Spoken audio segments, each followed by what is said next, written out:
Irmãos, abrindo nossas Bíblias em Isaías capítulo 9, o versículo 6, irmãos. Então hoje o mundo aí, né, irmãos, comemora o nascimento de Jesus. Amanhã, né, o dia. E na virada hoje, né, do dia 24 para o dia 25, a festa tá geral aí, né, irmãos? Festa grande. Só Jesus que não está em muitas festas aí, né, irmãos?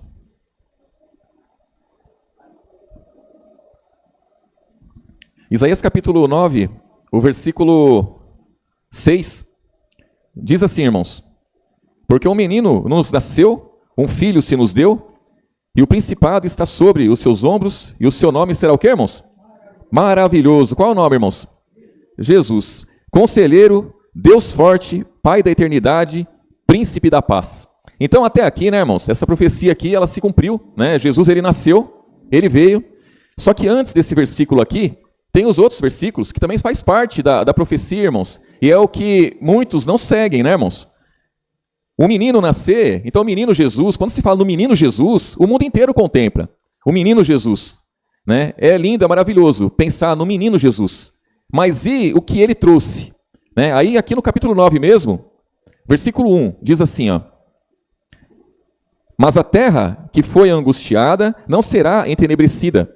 Ele envelheceu nos primeiros tempos, a terra de Zebulon e a terra de Naftali, mas nos últimos dias a enobreceu junto ao caminho do mar, além do Jordão, a Galiléia dos gentios, ou a Galiléia das nações. O povo que andava em trevas viu uma grande luz, e sobre os que habitavam na região e sombra da morte, o que aconteceu, irmãos? Resplandeceu a luz. Então aqui, essa profecia, aí depois a gente lê o versículo 6, que fala de Jesus, o nascimento de Jesus. Vamos lá em Mateus, irmãos?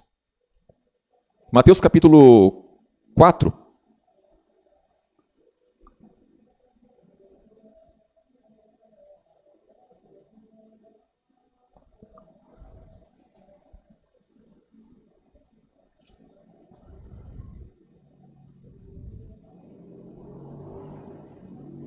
Mateus capítulo 4, versículo 12, irmãos.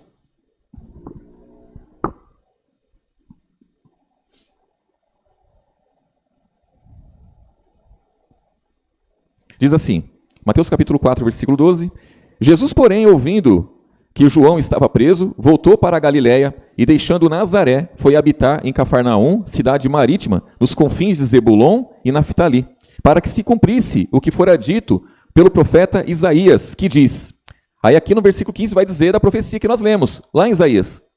Versículo 15: a terra de Zebulon e a terra de Naftali, junto ao caminho do mar, além do Jordão, a Galiléia das nações. O povo que estava assentado em trevas viu uma grande luz, e aos que estavam assentados na região e sombra da morte, a luz raiou. Aí o versículo 17, isso aqui, irmãos, é importante demais e que o mundo não contempla isso daqui. Diz assim, ó: desde então começou Jesus a pregar e a dizer: arrependei-vos, porque é chegado o que, irmãos? O reino dos céus. Ele começou a pregar isso daqui quando, irmãos? Ele tinha que idade? Ele tinha 1 mês de idade, ele tinha 1 ano, ou ele tinha 30 anos quando ele começou a pregar isso daqui, irmãos? Ele tinha 30 anos. Então, do nascimento de Jesus, do menino Jesus, após 30 anos que ele nasceu, o povo ainda estava em trevas. Então, o que nós entendemos pela palavra, irmãos? Que não adianta eu comemorar o nascimento de Jesus se eu não seguir aquilo que ele veio trazer. Então, o nascimento dele é importante? Lógico que é importante. Se ele não tivesse nascido, ele não tinha chegado aos 30 anos, começado o seu ministério e poder trazer salvação. Mas a salvação chegou nesse momento aqui, ó. A luz raiou nesse momento, quando Jesus abre a boca e manifesta a palavra do Pai. Ele diz: arrependei-vos, porque é chegado o reino dos céus. Aqui começa o ministério de Jesus. Então, nós podemos dividir em 3 fases, irmãos. A primeira fase, ele nasceu. Muito bom. A segunda fase, o começo do ministério de Jesus. E qual é a terceira? É a morte e ressurreição de Jesus. E aí o que é importante, irmãos, para a salvação? O importante para a salvação é eu crer naquilo que ele pregou, acompanhar, seguir após Jesus, entender o ministério de Jesus, que começa aqui, e depois tomar posse do sangue de Jesus. Não adianta eu comemorar só o nascimento de Jesus. Não adianta eu fazer um presépio lá, irmãos, um presépio lá na minha casa e colocar lá um monte de coisinha bonitinha ali e falar assim: o menino Jesus, todo mundo fala. Adianta eu querer o menino Jesus perto de mim quando eu não quero a sua palavra, irmãos? Quando eu não sigo a sua palavra? Quando eu não tomo posse do sangue de Jesus? O que seria de Jesus se a partir daqui ele não tivesse vencido as etapas? Então, a partir daqui, irmãos, ele começa a pregar, dizer, ó, arrependei-vos, é chegado o reino dos céus. Aí Jesus, ele tinha passado aqui, ó, ele tinha passado pela tentação. Então, ele foi tentado pelo diabo, ele venceu, irmãos, para ele poder começar a pregar. Ele passou pelo batismo, ele foi batizado depois de 30 anos que ele nasceu. Então, ele nasceu e a palavra fala pouco da trajetória de Jesus até ele começar a pregar. Fala que ele era um jovenzinho ali que estava no meio dos doutores, e ele impactava os doutores pela sabedoria que ele tinha. Tá bom, até aí tudo bem. Mas o ministério de Jesus começa aqui. Então, a partir daqui, as pessoas têm que crer em Jesus. Aí ele passa o quê? A separar os discípulos, aí ele passa a pregar para toda a multidão, instruir os discípulos. Aquela instrução que ele dava para os discípulos, já estava lavando os discípulos, estava preparando eles para o ministério deles, que eles iam começar a exercer o ministério após a morte de Jesus, e eles exerceram mesmo. E hoje quem exerce somos nós, não é, irmãos? E aí, vamos lá em Apocalipse, irmãos.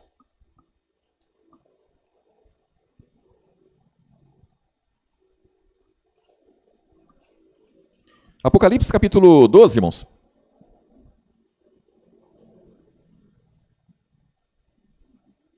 E Jesus, ele começou a pregar com os 30 anos, foi até os 33 anos quando ele foi para a cruz, né, irmãos? Então o ministério dele durou aproximadamente 3 anos. E nesses 3 anos aí, ele lançou o quê, irmãos? Semente, né? Lançou semente. E a semente, ela entrou na vida de muitos, irmãos. Os discípulos mesmo receberam essa semente, e essa semente frutificou na vida deles. Aqui, Apocalipse capítulo 12, versículo 7. Diz assim, ó. E houve batalha no céu. Miguel e seus anjos batalhavam contra o dragão, e batalhava o dragão e os seus anjos, mas não prevaleceram, nem mais o seu lugar. Se achou aonde, irmãos? No céu. Então tinha dragão, tinha serpente no céu, irmãos. Aí diz aqui, ó, versículo 9. E foi precipitado o grande dragão, antiga serpente, chamada o diabo e Satanás, que engana quem, irmãos? Todo mundo. Ele foi precipitado na terra, e os seus anjos foram lançados com ele. E ouvi uma grande voz do céu que dizia: agora chegada está a salvação e a força e o reino do nosso Deus e o poder do seu Cristo, porque já o acusador de nossos irmãos foi derribado, o qual diante de nosso Deus os acusava de dia e de noite. Então, Jesus nasceu, com 30 anos ele começa o ministério, com 33 anos ele vai para a cruz, e o diabo estava lá, acusando todos os homens, de dia e de noite. E aí diz aqui, ó, versículo 10, né? E ouvi uma grande voz do céu que dizia: agora chegada está a salvação e a força e o reino do nosso Deus e o poder do seu Cristo, porque já o acusador de nossos irmãos é derribado, o qual diante de nosso Deus os acusava de dia e de noite. E eles o venceram. Através do que, irmãos? Pelo sangue do Cordeiro e pela palavra do seu testemunho, e não amaram a sua vida até a morte. Olha só. Então, nós éramos acusados de dia e de noite, né? Aqueles que serviam a Jesus, acusados de dia e de noite. E eles venceram através do que, irmãos? Do sangue do Cordeiro. Então, o sangue de Jesus é o que nos dá a vitória. E aí diz aqui, ó, versículo 12, ó. Pelo que alegrai-vos, ó céus, e vós que nele habitais. Ai dos que habitam na terra e no mar, porque o diabo desceu a vós e tem grande ira, sabendo que já tem pouco tempo. Então, o diabo desceu, tem grande ira, sabe que tem pouco tempo. Aí, a palavra diz, irmãos, aqui, né, ó. Alegrai-vos, ó céus, e vós que nele habitais. Ai dos que habitam na terra, né, irmãos? Quem que habita na terra, irmãos? Quem que habita na terra? Jesus, ele faz uma oração em João 17, ele faz uma oração ao Pai e ele diz assim: não são do mundo, como eu do mundo não sou. Então ele fala para o Pai que os discípulos não eram do mundo, como ele também não era do mundo. Aí ele fala: santifica-os na verdade, a tua palavra é a verdade. Então nós, irmãos, nós não somos desse mundo, nós somos do alto, nós somos de cima. A nossa cidade celestial está lá. A nossa pátria está lá. O nosso Senhor está lá. O diabo está no mundo aí, ó. Ele engana todo mundo, tem que tomar posse. Tem que tomar posse da pregação de Jesus, do plano da salvação. O plano da salvação começou, deu início 30 anos depois que ele nasceu. E o povo está até agora comemorando o nascimento de Jesus e não tomaram posse do ministério de Jesus, não tomaram posse da pregação de Jesus, não tomaram posse do sangue de Jesus. E está comemorando o que com fogos, irmãos? Está soltando fogos para quem? Estão soltando rojão para quem? Não é?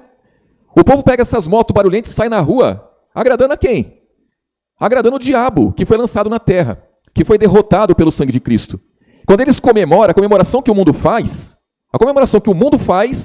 é comemorando o quê, irmãos? Só se for a queda do diabo, né? Só se for a queda do diabo. Ah, agora o diabo está com a gente aqui o tempo todo, né? Porque antes estava no céu acusando os irmãos. Agora não, agora está na terra. Agora ele está na terra e ele faz a festa na terra. Então, os irmãos, vocês amanhã, né, irmãos? Amanhã vocês vão encontrar com os familiares de vocês, com os amigos, ou até hoje mesmo, e eles vão tocar nesse assunto do nascimento de Jesus. Aí é um bom momento, é uma boa hora de vocês explicarem para eles o que tem importância verdadeiramente, irmãos. Né? O que tem importância verdadeiramente, o que importa para a salvação, o que importa, irmãos, para agradar Jesus. Então eu quero agradar Jesus? Muito bem, eu tomo posse da pregação de Jesus. Eu quero agradar Jesus? Eu tomo posse do sangue de Jesus. Porque senão, irmãos, se eu não agradar Jesus, eu vou agradar o maligno. E o maligno está no mundo aí, está fazendo a festa, irmãos. O dia de hoje é um dia de trevas. De trevas, irmãos. Mas, bem dizendo, né, a noite, né, irmãos? A noite de hoje é terrível, né? É terrível. Na hora dos fogos, né, da meia-noite o povo começa a soltar fogos e os marginais aproveitam para matar o outro, né? Para dar tiro, para confundir os tiros com fogos. E muita gente morre, irmãos. Na virada do dia 24 para o dia 25, morre muita gente. Na virada do ano, morre muita gente. Porque eles aproveitam a euforia do povo ali, né, irmãos? A euforia do mundo para fazer as tragédias, irmãos. Não é? O povo vai viajar, deixa a casa sozinha, quando volta não encontra mais nada, roubaram tudo. Então, irmãos, olha, temos que ter entendimento, irmãos. Temos que ler a palavra e buscar na palavra, irmãos, entendimento, para a gente não ser enganado junto com o mundo, né? O mundo se engana? É lógico, o acusador desceu, o diabo desceu e tem grande ira. Ele engana todo mundo, né? Nós não somos mundo, nós não fazemos parte, irmãos. Assim como Jesus ele veio ao mundo, mas ele era do alto, nós também, irmãos, estamos na terra aqui ó, por um curto período de tempo. Isso aqui não pertence a nenhum de nós, irmãos, né? Vamos concluir lá em João 17, irmãos? Esse mundo não pertence ao nosso Pai, não pertence a nós, irmãos.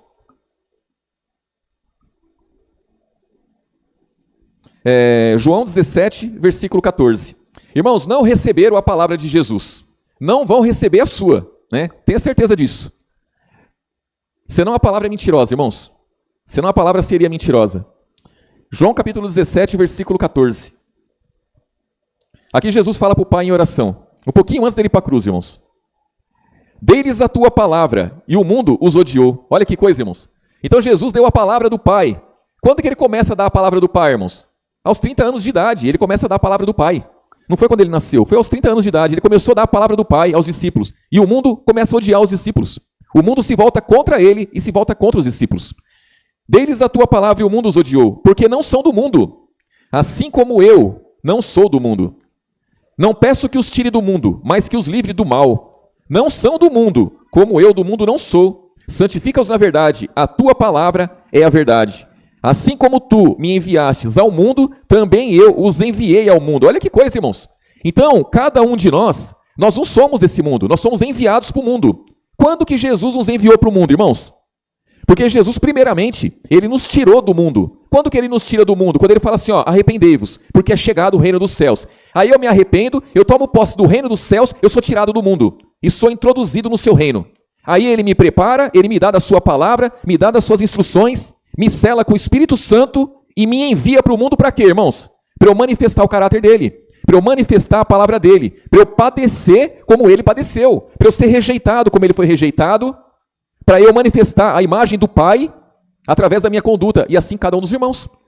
Então nós somos enviados ao mundo, nós estamos de passagem, nós não somos daqui. Nós estamos lá no céu, irmãos, nosso reino é lá. A nossa casa é lá, a nossa vida está escondida lá. A nossa vida não é isso. A nossa vida não é esse corpo, irmãos. Aí pergunta, né? As pessoas perguntam para o cristão, como você está, né? Aí o cristão fala assim, eu estou com uma dor na perna, estou com dor no braço, eu estou com uma dívida aqui, estou com uma dívida lá, eu estou com um problema com o filho, estou com um problema com o marido, Irmãos, tudo isso é passageiro, tudo isso vai passar. Isso aí não faz parte da sua vida celestial. Isso não faz parte da sua vida que está escondida com Cristo. A sua vida lá é incorruptível. A sua vida lá está tranquila. É aqui nessa terra, é nesse mundo que nós passamos por essas coisas. A palavra fala, irmãos, que é por um pouquinho de tempo.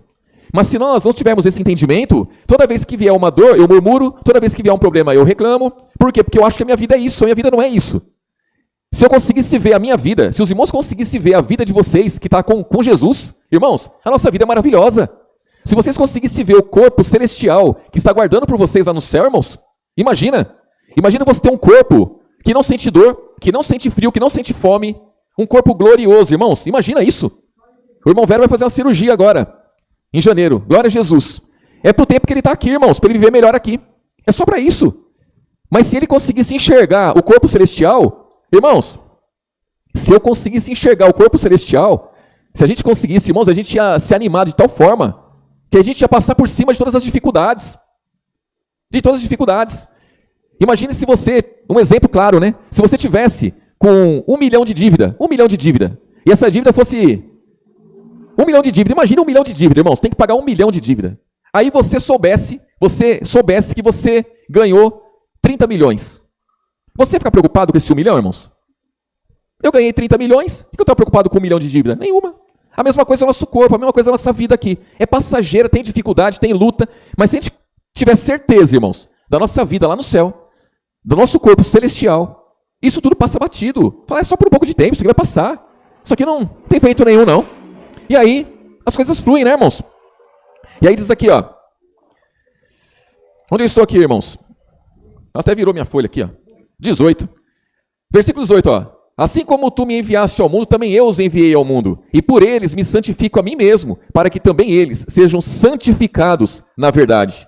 Eu não rogo somente por estes, mas também por aqueles que pela sua palavra hão de crer em mim, para que todos sejam um, como tu, ó Pai, o és em mim e eu em ti, para que também eles sejam um em nós, para que o mundo creia que tu me enviaste. Então, irmãos, ele não rogava somente pelos discípulos, ele rogava por todos aqueles que pela palavra do Pai haviam de crer nele. Então ele fala assim, ó Pai, eu não rogo somente por esses discípulos, não. Eu rogo por todos aqueles que crerem naquela palavra que eu comecei a pregar, quando eu disse para o povo, arrependei-vos, porque é chegado o reino dos céus. Então, o ministério de Jesus, irmãos, é excelente demais. É disso que o ser humano tem que tomar posse, é do ministério de Jesus. É do sangue de Jesus, para aí sim, aí poder, né, irmãos, poder se alegrar, né? Porque, irmãos, só o menino Jesus não adianta de nada para ninguém. Só o menino Jesus não adianta de nada, se as pessoas não crerem na pregação de Jesus, não crerem, não tomar posse do sangue de Jesus. Então isso é fundamental. Aí finalizando aqui, ó, versículo 22, ó. Eu dei-lhes a glória que a mim me deste, para que sejam um, como nós somos um. Eu neles, tu em mim, para que eles sejam perfeitos em unidade e para que o mundo conheça que tu me enviastes a mim e que tens amado a eles, como me tens amado a mim. Pai, aqueles que me deste, quero que onde eu estiver, também eles estejam comigo, para que vejam a minha glória que me deste, porque tu me has amado antes da criação do mundo. Pai justo, o mundo não te conheceu, mas eu te conheci, e estes ele está apontando para os discípulos, estes conheceram que tu me enviastes a mim, e eu lhes fiz conhecer o teu nome, e lhes farei conhecer mais, para que o amor com que tens amado esteja neles, e eu neles esteja. Amém, irmãos? Então, palavra curta, irmãos, mas que, se a gente tomar posse dela, a gente vai conseguir responder àqueles que acreditam, né, irmãos, que estão no caminho certo e estão no caminho errado. E o nosso papel, assim como Jesus nos enviou ao mundo, irmãos, é levar entendimento às pessoas. E se as pessoas, né, irmãos, elas querem se converter a Cristo, é só através da palavra da verdade, do ministério de Jesus, a pregação de Jesus, tem que tomar posse do sangue de Jesus. E quando tomamos posse do sangue de Jesus, tomamos posse da aflição de Jesus. Quando tomamos posse do sangue de Jesus, tomamos posse da cruz, que ele foi crucificado. Não é, irmãos? E aí as coisas fluem e é maravilhoso, irmãos. Amém?